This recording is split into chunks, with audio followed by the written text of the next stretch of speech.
गहरे पहाड़ों के बीच बसा एक छोटा सा गांव, जहां लोग साधारण जिंदगी जीते थे। रमेश, एक नौजवान, हमेशा से अलग था। उसे पुरानी कहानियों और रहस्यमय घटनाओं में बहुत दिलचस्पी थी। एक दिन पुराने पेड़ों के पीछे उसे एक पुरानी किताब मिली। किताब में एक नक्शा था जो एक छुपी हुई घाटी की ओर इशारा कर रहा था।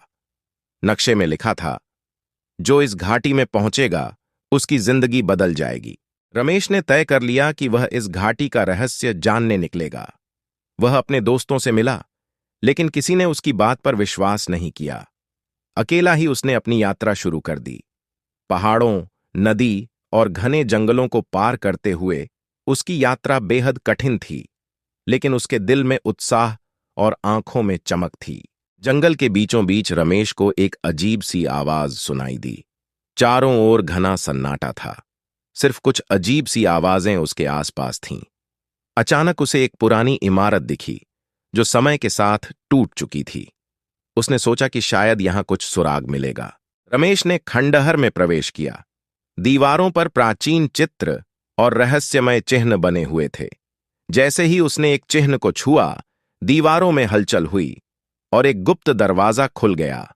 दरवाजे के पीछे एक गहरा अंधेरा रास्ता था। वह थोड़ी देर झिझका, लेकिन फिर हिम्मत कर अंदर चला गया।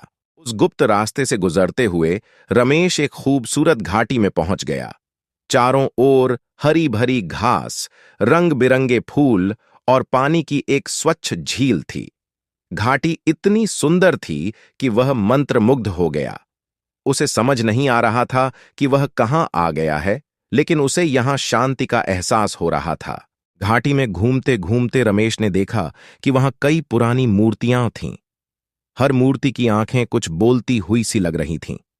एक खास मूर्ति के पास जाने पर उसने महसूस किया कि मूर्ति उसकी तरफ देख रही थी। उसने ध्यान से देखा और मूर्ति के नीचे एक शिला पर कुछ लिखा पाया। जिसने भी यहां का रहस्य जाना, उसे बहुत कुछ मिलेगा, लेकिन एक कीमत चुकानी होगी। रमेश ने उस शिला के पीछे एक खजाना देखा, सोने और हीरे से भरा एक बक्सा। लेकिन तभी उसे वह चेतावनी याद आई। उसने सोचा, क्या इस खजाने को लेना सही होगा? पर उसकी लालसा बढ़ गई और उसने खजाने को उठाया।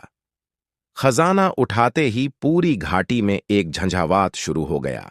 जैसे ही उसने खजाने को उठाया, घाटी के हर कोने से अजीब आवाजें आने लगीं।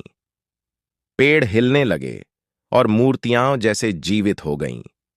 घाटी की आत्माएं उस पर नाराज थीं। उसे समझ आ गया कि यहां से खजाना लेकर जाना आसान नहीं था। रमेश ने डर के मारे खजाना वहीं छोड़ दिया और दौड़ता हुआ घाटी से बाहर निकलने लगा। रास्ते में वह कई बार गिरा, लेकिन फिर भी भागता रहा। उसे महसूस हुआ कि लालच के कारण उसने गलती कर दी थी। घाटी उसे सिखा रही थी कि कुछ चीजें पाने के लिए त्याग और समझ की जरूरत होती है। कई मुश्किलों का सामना करते हुए रमेश आखिरकार अपने गांव लौट आया।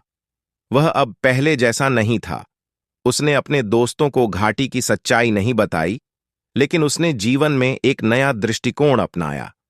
अब वह समझ चुका था कि असली खजाना चीजों में नहीं, बल्कि ज्ञान और समझ में होता है।